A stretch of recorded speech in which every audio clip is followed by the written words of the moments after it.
I made this custom Leverless for Lethal League Blaze about a month ago, and I thought it would be a good idea to show people how to make it because it's fairly cheap. The most expensive part of it is the switches. The ones I got are only $18. Depending on what you get, they may be a little more or a little less. All you need from the switches is for them to be low profile and mechanical. All up, it costs $30 to $50 depending on what you have on hand. The case is shaped like this to save on filament, and to get it to fit on my Ender 3.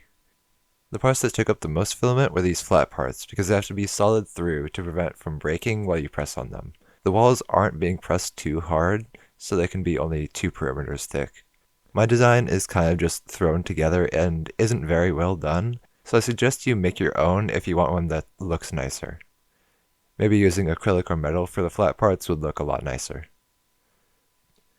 If you're going with my design exactly, what you're going to need is at least 7 12mm hex M3 standoffs, 16 M3 screws, 2 M3 nuts, 4 M2 screws, and 4 M2 nuts. You'll need at least 13 low-profile mechanical switches and a Raspberry Pi Pico. You can pick these up for $4 to $5 from the partnered sellers, and if you want it to be USB-C compatible, because the Pico is micro USB, you'll need to pick up a breakout board. You'll also need access to a 3D printer, a few wires, and some soldering skills. I'll have the 3D printer files linked in the description. Once you have everything ready to assemble, what you want to do first is get the middle plate ready. You'll need to put all the switches into place, with this being the top with the 4 movement keys on the left. They should snap into place and hold their position without any glue. The Raspberry Pi Pico is made so that buttons can be connected with just the sense and ground wire. Ground is common 0, so you can connect them to any ground pin you want and even to each other, as I've done here. You can use a dab of superglue on groups of wires or individual wires to keep them in place to help with wire routing. There are a few pads that are set up by default to go along with this pinout and these labels, but you can place them on any GPIO pins you want and rearrange them later in software. This is how I have it set up on mine if you want to copy it as I have it. You should have the Raspberry Pi Pico and USB-C breakout boards screwed into the middle plate. The Pico uses the 4 M2 screws and nuts, and the USB breakout board uses the 2 extra M3 screws and nuts.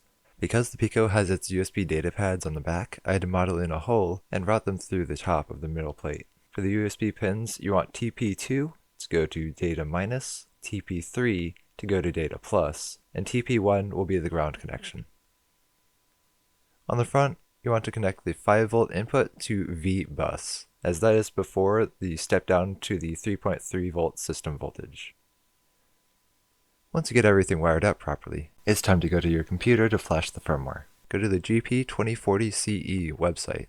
It's a free and open source firmware for RP2040 based microcontrollers like the Raspberry Pi Pico. The CE means Community Edition because the original was discontinued and forked into this. From the main page, go to Downloads and download the firmware file for your applicable microcontroller.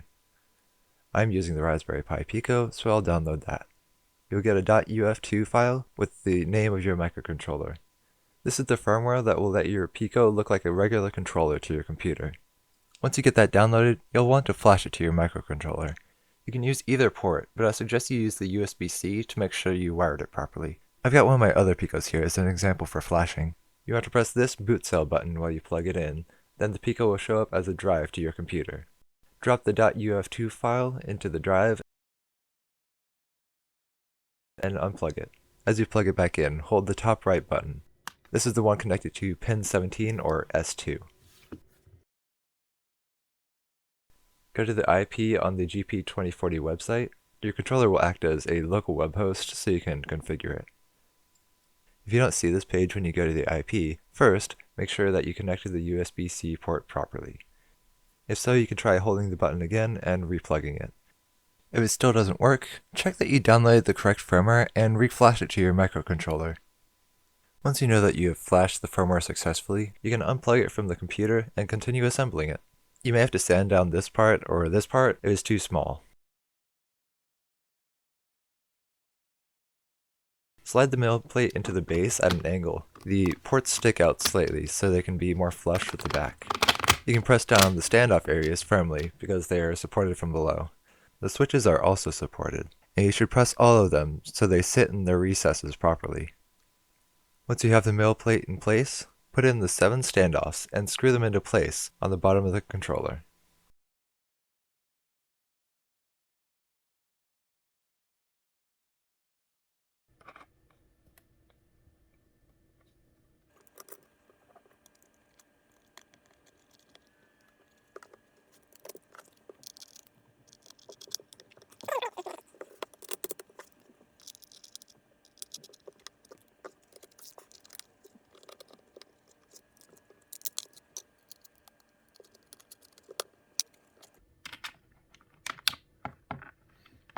This one has a small lip, so you may need to press it harder than the others. Since this is a slightly older version of the controller, these holes will not be present on the version you will see, and these had to be cut to get them to fit. Again, it will be cleaner on yours. Everything should be flush for the files that I'll upload. Once you get all the standoffs confidently screwed in, the top plate can now be gently placed on, and you can put the 7 top screws in.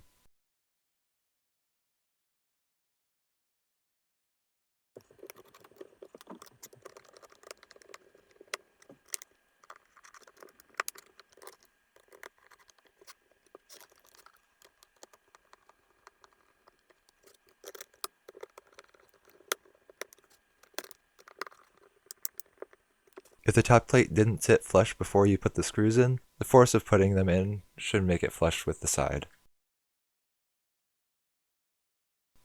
Now you can put on your buttons.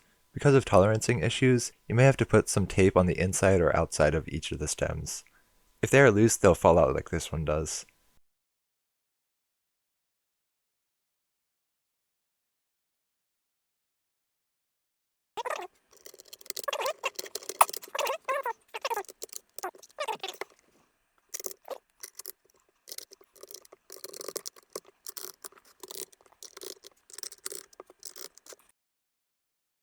You should now be done with the assembly part. Now it's time to do the full setup. Go back into the web configurator using the Start button. This is the one you used before on pin 17. The default input mode is X input. This is the Xbox layout. This or any of the PlayStation input modes should work well with your computer as long as you configure the pins appropriately. As you are going through configuration menus, don't forget to save every time you are about to change sections. For how I have this set up, I have D-pad mode as right analog.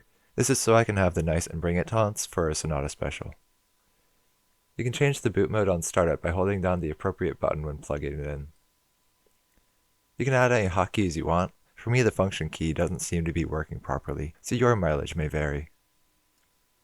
There are a lot of options on the configurator dropdown, but all you're concerned about right now is the pin mapping and add-ons configuration.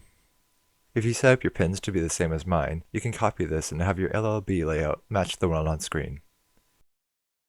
You can make it any way you'd like to as well, but remember, if you change where any of the pins are out of preference, as long as you noted down what you intended to put on which pin, you can assign those here using this pinout graphic and these assignments. You can also use this dropdown to show what buttons they are based on an input method, such as Xbox or PlayStation.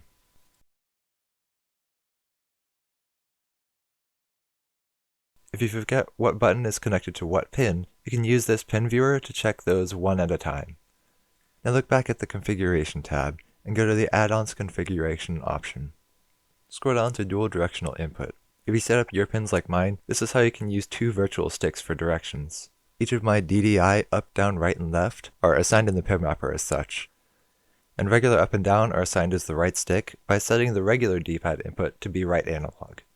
Once you get everything set up and saved, you can either click Reboot and choose Controller, or replug it to start using it.